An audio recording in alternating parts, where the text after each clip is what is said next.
Kita selalu mencari sesuatu yang tiada. Yang tiada akan terus tiada. Okey? Jangan mencari sesuatu yang tiada. Pasti akan sentiasa tiada.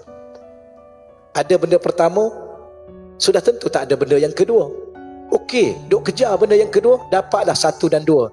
Dan tak akan ada yang ketiga. Kerana yang tiada akan sentiasa tiada.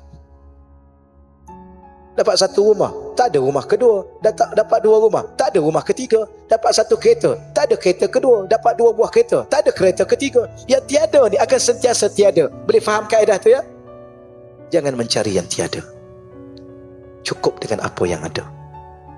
Dan kalau Allah ada dengan kita, itulah kesempurnaan segala kesempurnaan. Kecukupan segala kecukupan. Sebab tu cari Allah. Sebab tu dekatkan dengan Allah. Dah, jangan cari selain Allah.